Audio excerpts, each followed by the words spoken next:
বাংলাদেশে এখন সবচেয়ে বড় আতঙ্কের নাম রাসেল ভাইপার। আর এই রাসেল ভাইপারের উপদ্রবটা হয় ভারতে। সবথেকে বেশি ভারতে এই রাসেল ভাইপার সাপটি পাওয়া যায়। আমি দীর্ঘদিন থেকেই শাশ্বত ভাইয়ের এই রাসেল ভাইপার রেস্কিউর উদ্ধার কাজটা আমরা প্রায়শই দেখে আসছি। বাট এটা আস্তে আস্তে এটার বংশবিস্তার এত পরিমাণে বাড়ছে যে এটা আস্তে আস্তে বাংলাদেশে ছেয়ে যাচ্ছে। আর এই কারণেই আমাদের বাংলাদেশে প্রচুর পরিমাণে এখন রাসেল ভাইপার সাপটা দেখা যাচ্ছে। সো সকলে আমাদেরকে সচেতন হতে হবে।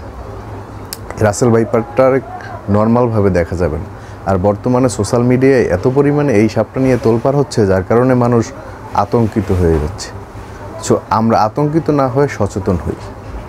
আর সবথেকে বড় কথা হচ্ছে, আমরা এই রাসেল ভাইপার যেখানেই দেখব, আমাদের ইসলামে একটা কথা আছে, যেই প্রাণী ক্ষতিকর তাকে মেরে ফেলা উচিত। সো আমরা যেখানেই পাবো একে দয়া মায়া না দেখাইয়ে একে মেরে ফেলা উচিত, কারণ সে যাতে বংশবিস্তার না করতে পারে।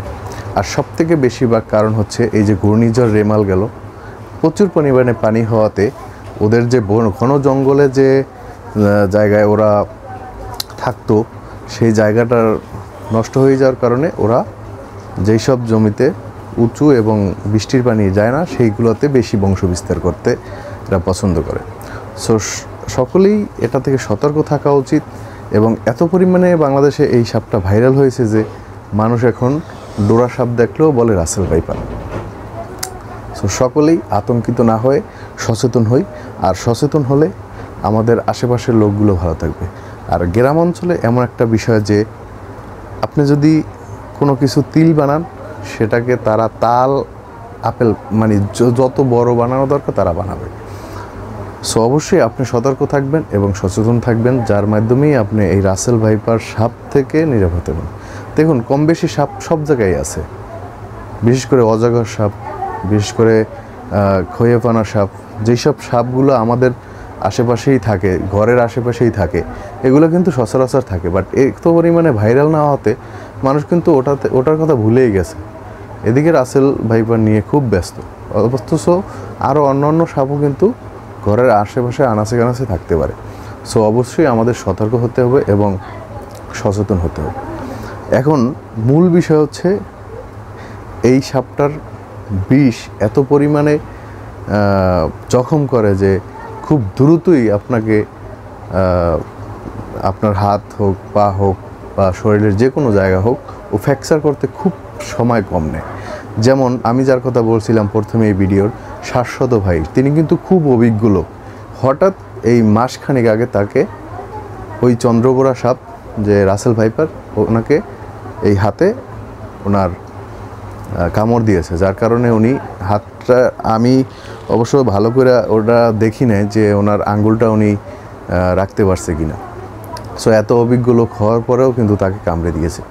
সো আমাদের সকলকেই সচেতন হতে হবে এবং আমাদের কুসংস্কার থেকে বেরিয়ে আসতে হবে। যেমন যে এই সাপটা ধরে আনতে পারলেই আপনাকে 50,000 টাকা দেওয়া হবে, এই সাপটা নিয়ে আসলে আপনাকে 1,000 টাকা দেওয়া হবে। এই যে জিনিসগুলো, এটার কারণে মানুষ কি আরও এটার প্রতি আকর্ষণীয় হয়ে যাইয়ে ওটা হচ্ছে ধরবে। তো লোভে পাপ, আমরা লোভ না করে আমরা যেখানেই পাবো ওটাকে নিধন করার চেষ্টা করব, যাতে করে আমাদের সকলকে এটা থেকে মুক্তি পেতে পারে।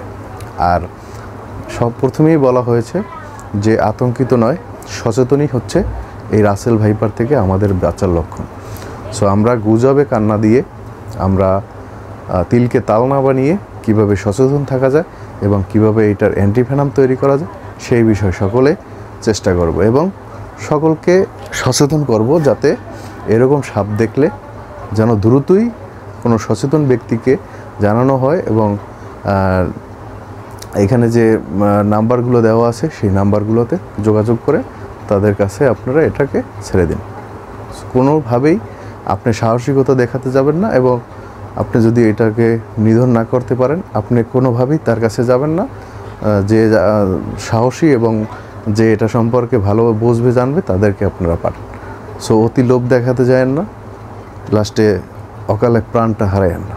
সো সকলে সচেতন থাকুন, নিরাপদ থাকুন, সুস্থ থাকুন এবং সকলের জন্য দোয়া করুন, যাতে এই বিপদটা থেকে আমাদের সকলকে আল্লাহ হেফাজত করেন। তো ভালো থাকবেন, সুস্থ থাকবেন, আল্লাহ হাফেজ।